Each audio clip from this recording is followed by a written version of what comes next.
This is the Comics Alternative Kickstarter, discovering the Not So Golden Age #2.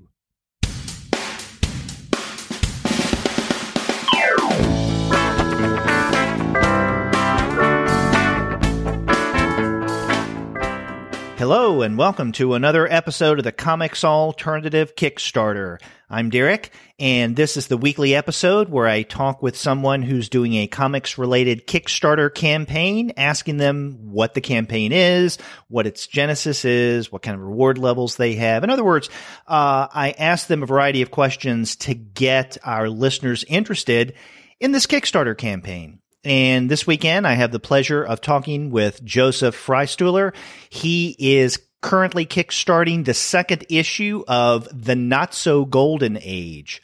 Joseph, thanks for coming on the show. Oh, thanks for having me. Mm-hmm. Now, I said that this is the second issue of the Not So Golden Age, but a couple of years ago, a year and a half ago, you kickstarted the first issue. Is that correct? Yeah, that is correct. It was a very successful Kickstarter. Really happy with it. Just wanted to keep it going and put out another. You had more stories in our head that we want to keep telling with these characters. Okay, well, let's start at the beginning. What is the Not So Golden Age all about? The Not So Golden Age is about washed up dysfunctional superheroes that live in a trailer park. That's kind of the nutshell kind of speech. It kind of sums it all up in one sentence. Kind of the boilerplate little description I give for the comic. Yeah. And, when I didn't know about the first issue of the Not So Golden Age, and so I did discover this several weeks ago when you started this current campaign with issue #2. And I saw that when I saw this and saw the video, went to your website to look at the online version, I thought, this is interesting. It reminds me of Jeff Lemire's Black Hammer, but with a sense of humor, and with a little more ridiculous setting, the trailer park, which I think is hilarious. I mentioned that this is also on the web, and I want you to talk a little bit about how the Not So Golden Age is both a webcomic and something that you're kickstarting. When I first started the first issue, I started researching a little bit Golden Age characters, and some of them just seemed really silly to me, had really silly names. And, the things I started kind of falling in love with the more I kind of looked at some of these characters, and the whole idea just kind of started to gel together for me, and some of these characters and how they would mesh together. And what we could do with them, and then we tossed them in a trailer park. It seemed apropos that these washed up superheroes, because they're actual public domain superheroes, or actual characters that were created, back in the 30s and the 40s, and just been unused for so long. Kind of thus why they ended up in a trailer park. And as we were developing that first issue, I kind of used it as a webcomic to post the pages online to kind of build up a fan base, if you will, before I go to try to fund like a printed edition of it. So I kind of use the webcomic just to kind of build that following for it. And the other kind of purpose it serves is it keeps me motivated to keep cranking out pages.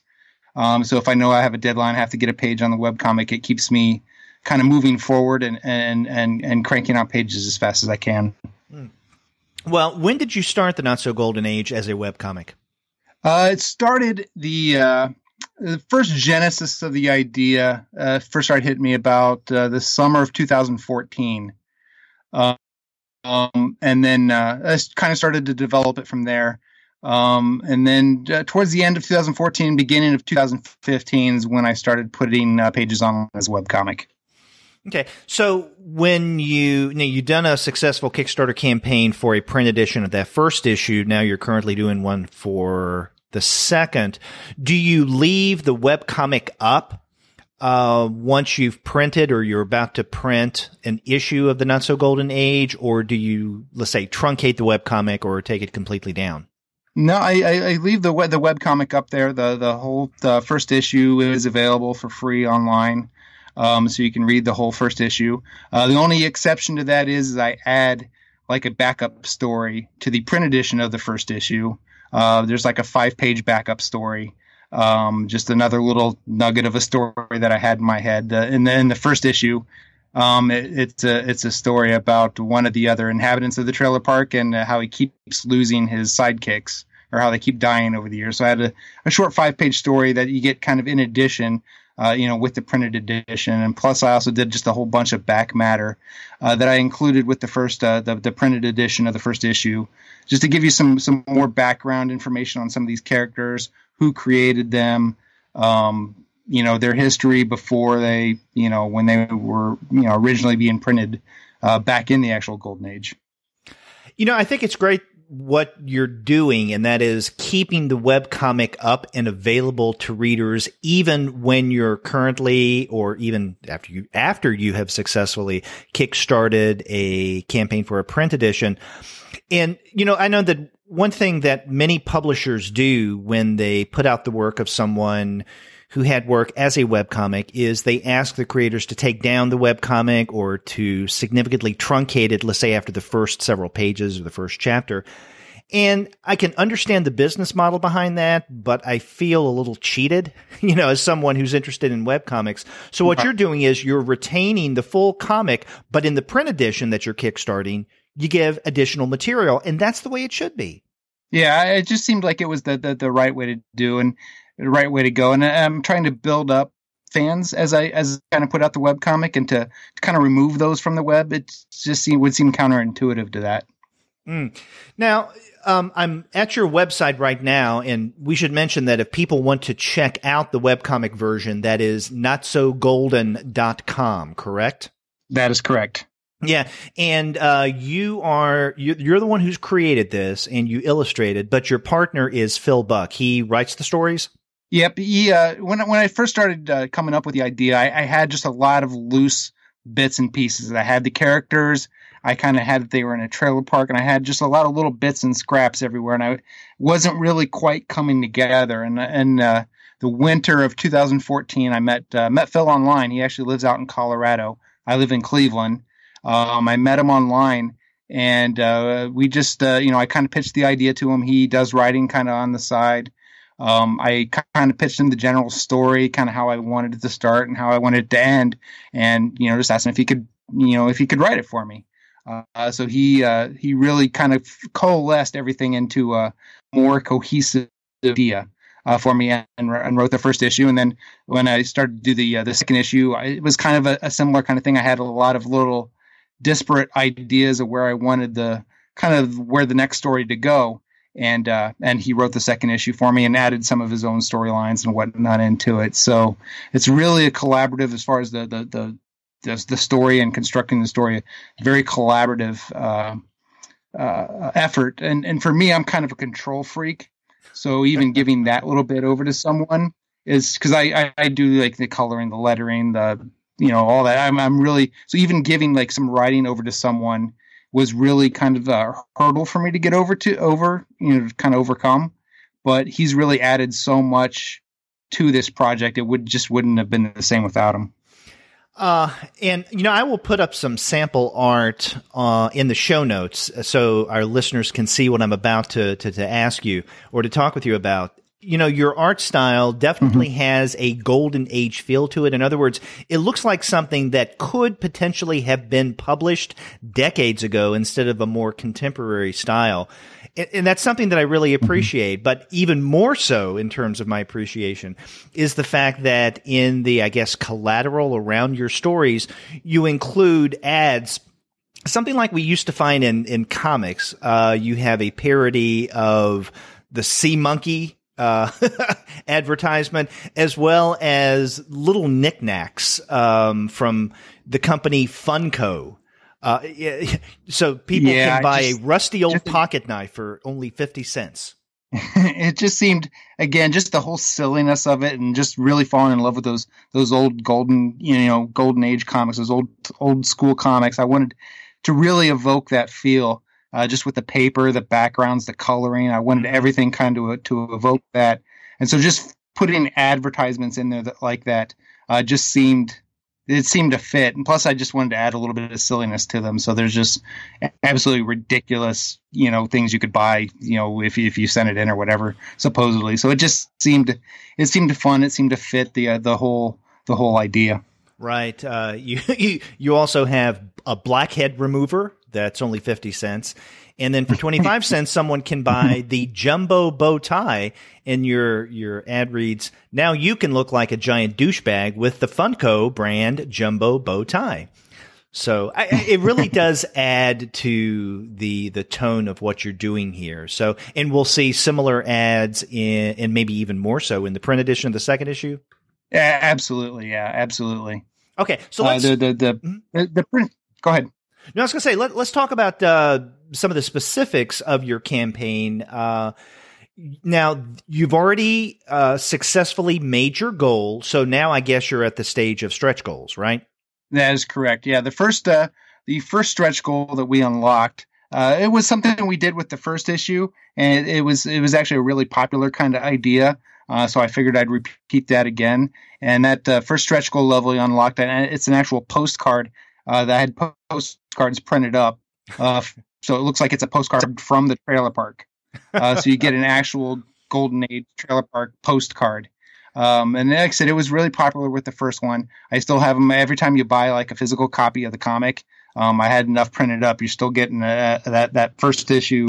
You're getting that postcard with that first issue. And now with the second issue, I'm going to design a whole new postcard and offer that as a reward as well. It's just a cool little idea that, again, just it makes this trailer park seem like it's a real place that could exist in kind of in this world. And then we're really close. We're about less than $100 away from the second stretch goal, which will upgrade the cover to a heavier cardstock a cover. We did that on the first issue as well, and it just makes for a really nice presentation for the material. So we're really close to unlocking that one. Everything with these stretch goals, I want to improve the product for everyone as we unlock each of these stretch goals, because all the money that I raised from the Kickstarter goes right into printing, printed copies of this comic. Mm-hmm. And when this episode goes up, listeners will have roughly about 10 days where they can back Not So Golden Age issue number 2, because your deadline is Tuesday, March 20th at 5:32 p.m. Eastern Standard Time. So again, that's Tuesday, March 20th at 5:32 p.m. Now, let's talk about some of the, I guess, basic reward levels, because you do have a variety of them, but just quickly go over some of the reward levels that, let's say, most people would be interested in. Yeah, with the reward levels, I tried to keep them, again, with the overall theme of the comic, make them funny, make them humorous. We have the $1 sensible chuckle level. If you find the webcomic slightly humorous, you can tip me $1.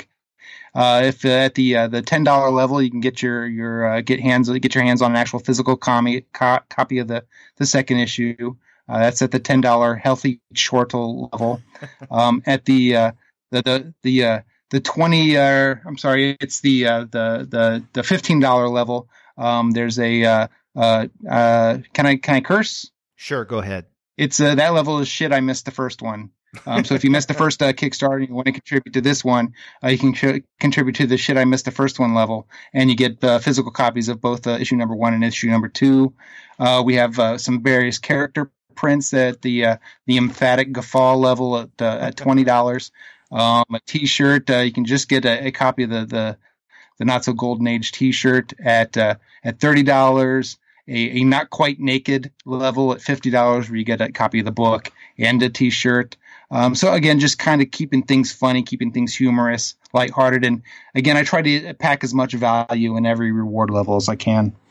Yeah, and since you already said it, we can read the title of your highest reward level, which is $500 or more. Holy shit, what did I get myself into? So describe that one. At the holy shit, what did I get myself into level, you can actually have yourself designed as a Golden Age superhero. You'll get a whole full page origins story designed for your character, and it's going to be something completely humiliating.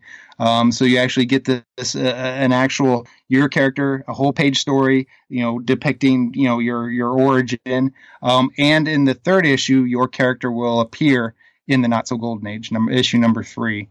We actually did reach this. Someone picked this level with the first Kickstarter, and they appear in issue number 2 as a character I made up just called Marsupial Man.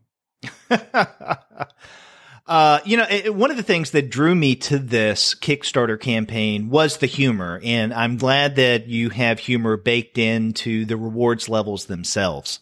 Yeah, again, I just wanted everything to fit and theme, and I crack myself up as I'm working on each comic page, every panel. I'm constantly just cracking myself up when I'm working on the fake ads that appear in it. When I'm working on the Kickstarter itself, I just try to keep everything lighthearted and silly.